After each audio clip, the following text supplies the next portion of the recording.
Hey guys, thank you so much for checking out Real Estate Insider. Today we have a very special guest with us on our show as we continue down this path into multifamily investing. We have Mr. Juan Vargas with Gen Wealth Capital. He's going to be teaching us how to get started with multifamily, how to become a top successful investor. Juan, we deal with a ton, thousands of investors every single year. A lot of them are entry level. They're trying to figure out how to scale, how to become successful, how to make money with multifamily. For every one of them that's doing really well, there's thousands of people that actually fail with multifamily. So I want to talk about a little bit about your company, Gen Wealth, who you are, what you do, and the top 10 tips, the hacks, the secrets, become a successful multifamily investor. So Juan, thank you so much for coming on the show today. Hey, it's my pleasure. It really is my pleasure. Thank you so much, and I'm excited to be here on your show and your platform, and share my background. Share any tips that I can with your audience. Right? If I can help, even just a handful of people, then that's that's a job right there. Well done, right? So I'm excited for this. Yeah. So let's kind of talk me back. I mean, in the beginning when you were starting Gen Wealth and you're getting going. And now you're, a successful investor. So how did it start for you? Yeah, sure. So for me, I actually got my start in the single family space. So I can imagine that you have, a pretty good audience that also is in the single family space. So I got my start with the single family space, and that was through, my dad, he actually had some rental houses. And so had a W-2 job, but I knew that I wanted to build some passive income. That passive income, kept coming back to real estate, and within real estate, it was single family homes. So within single family homes, I bought a couple of houses, and I quickly realized that this wasn't the right way for me, right? So it's good for a lot of people to have rental houses. For me, it wasn't, and I quickly realized that. And the reason why I say that is because I had a tenant, in one of my last houses, I had a tenant. And he was a good tenant while he was there, but then he left. And guess what happens whenever he left? I was the one that had to pick up the tab. I had to pay for the mortgage. I had to pay for the utilities, the expenses. So I went from 100% occupied to 0% occupied, right? So I'm 100% vacant at this point.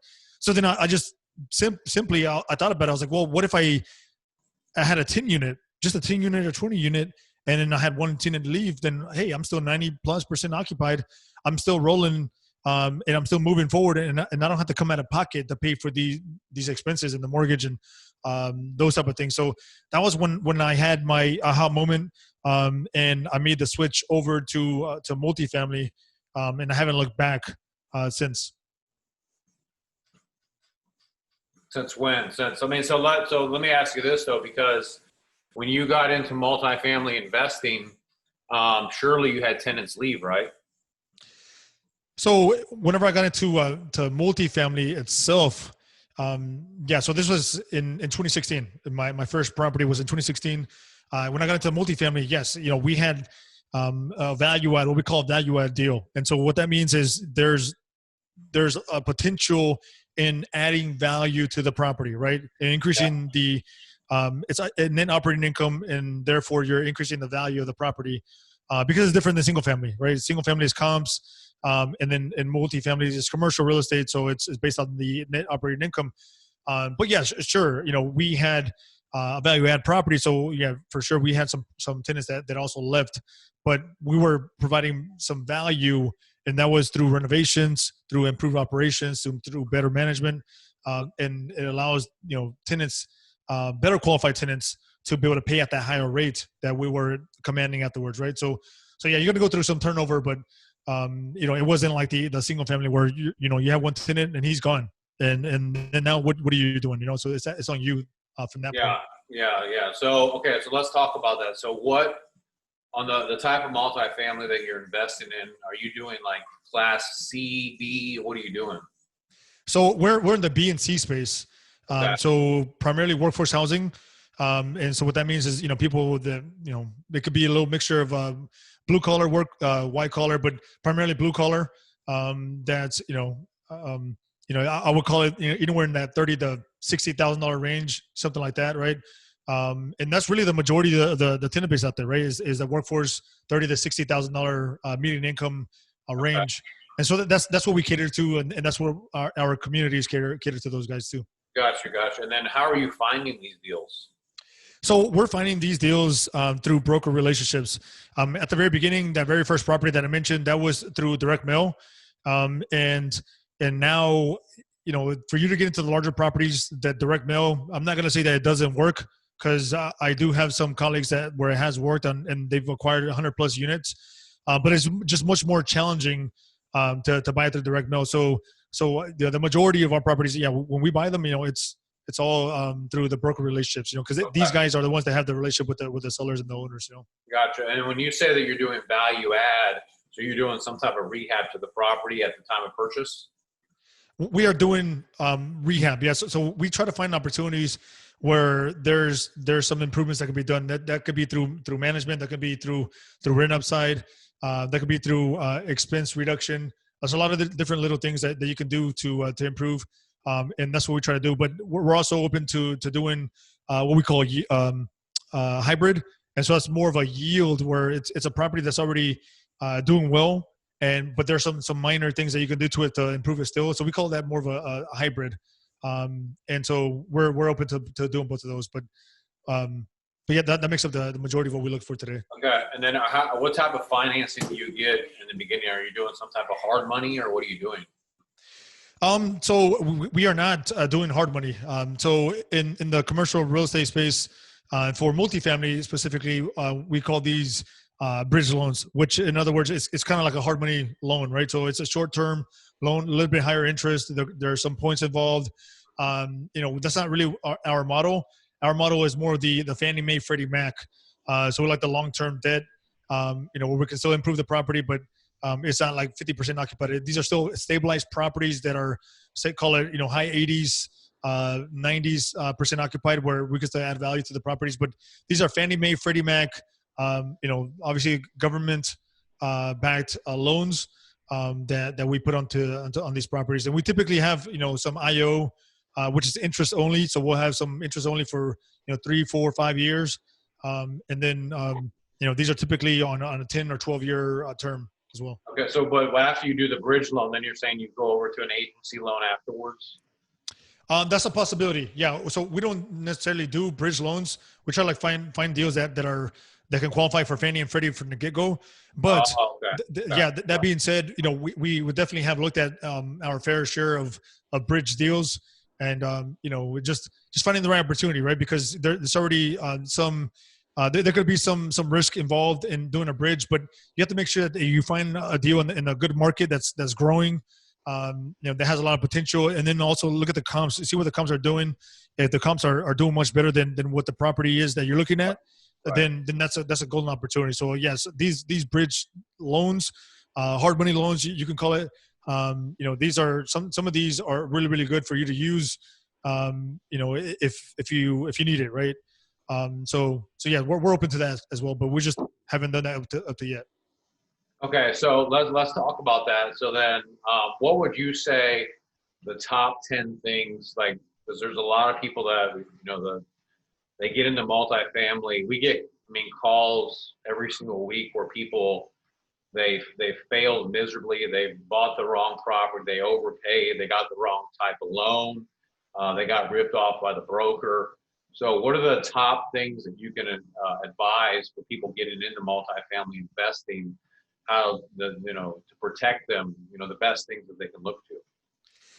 Very good question. Yeah, that's a very good question. So I would say, first of all, it's always advisable to have somebody on your team that has some knowledge. So if you're 100% green and you're just you just barely picked up a book and you just found out about this space, then it is highly advisable that you have either a mentor or somebody on your team that's a partner that has some experience. So that's probably the most important thing that I would say, apart from education. But tactically speaking, I would say if it's your first deal, then find something that's local to you, right? It doesn't have to be, but if it is, it gives you more of that hands-on experience that you can take on. You're able to know the market better. you can be there a little bit more frequently because your first deal, depending on the size that it is going to be more time intensive, which leads me to another point. If it is your first deal, you can either look at it two different ways. One, you can look at it as I want to be hands-on, I want to be involved, but there's a downside to that, and that's time, right? So if you want to scale up, then maybe looking at a 20 or 10 unit deal is not the best thing. So what's the other side of that is that's looking at a bigger one, looking at a big, I would say 60, 100, 200 unit deal. And what that does for you is that you're able to have a third-party property management. So you can hire on-site staff, you can hire a maintenance staff, you can have all those guys involved. And, that's the whole purpose why most of us get into real estate is to have that freedom and that flexibility. And if you're buying a 5 unit or a 10 unit or a 15 unit, then you're not really necessarily getting that. Yeah. So maybe your choice is to learn it and eventually sell out of it and get into a bigger one. But at that instant moment, you're not doing that. You're buying yourself a low-paying job. So I would say size of it, size of that matters a lot. Size does matter, believe it or not. But so and then having the location is very important. I would say it doesn't really have to be this way, but like we spoke on earlier on the financing, you can either have a hard money or a bridge, was what we call it, which is a property that's maybe 50% occupied. It needs a lot of work. There's a bunch of boarded up windows. That's kind of project that's going to take like a hard money or a bridge loan. You can do that.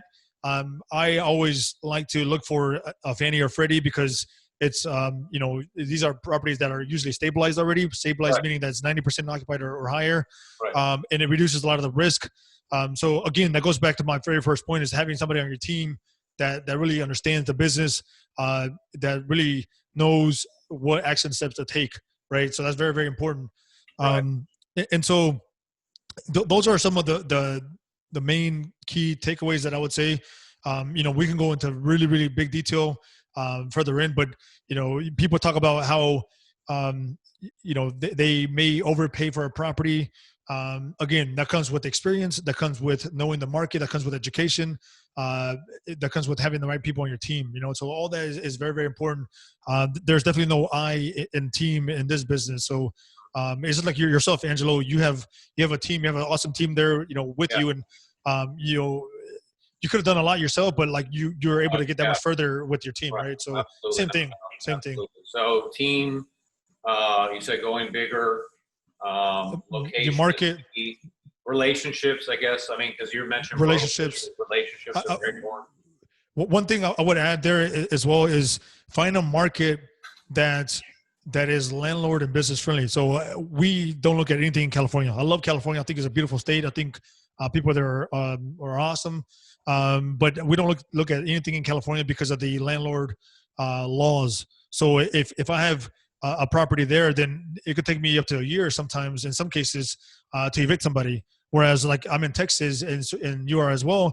If you have one here, then 30 days and it's time to move, right? So here the landlord laws are much more friendly towards landlords, and that's what you want to have. You want to have something like that, and find a market that's also growing, and doesn't have like a population decline or a business job decline. So Houston, Dallas, Fort Worth, Austin, all these markets are on the upward side of that. So that's what you want to find some of those markets. So another takeaway is getting involved in a state that's I guess investor or landlord centric.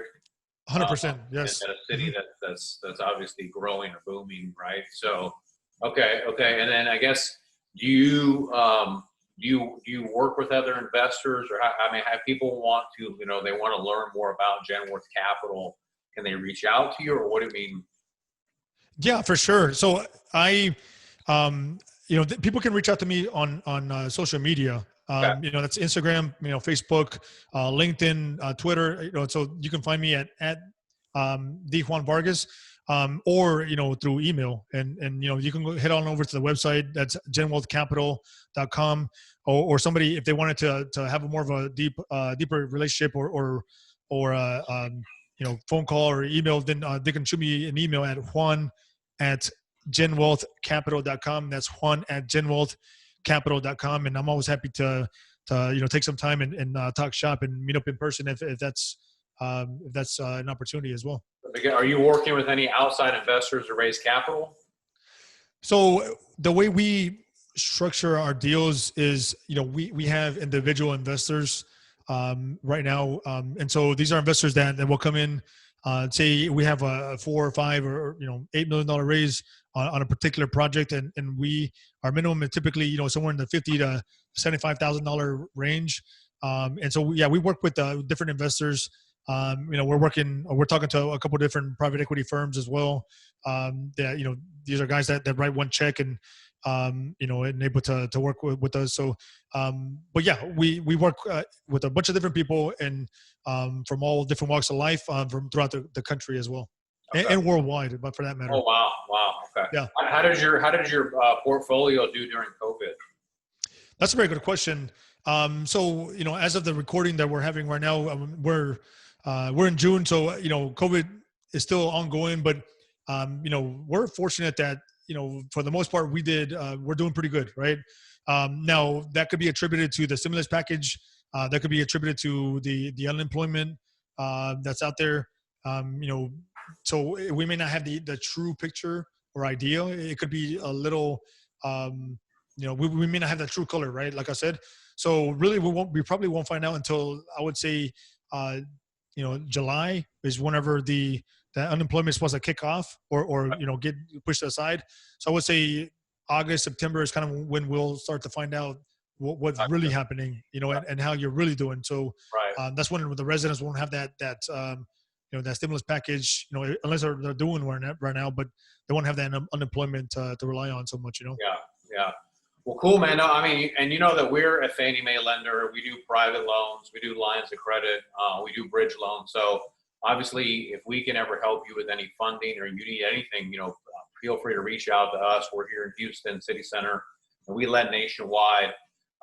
We do, obviously owner-occupied, FHA, VA, USDA, and then we cater to commercial investors. And so if we can help you with any funding for your group, feel free to reach out to us. And I'm really, honored and privileged you could come on the show today, because we have a lot of first-time investors that are wanting to get into the space, but they're very intimidated about what to do. So I'm really glad that you took the time. I know you're busy to come on the show today and educate us. And hopefully, we can, do some deals together in the future. Yeah, no, likewise. It's my pleasure to be on your platform, your show.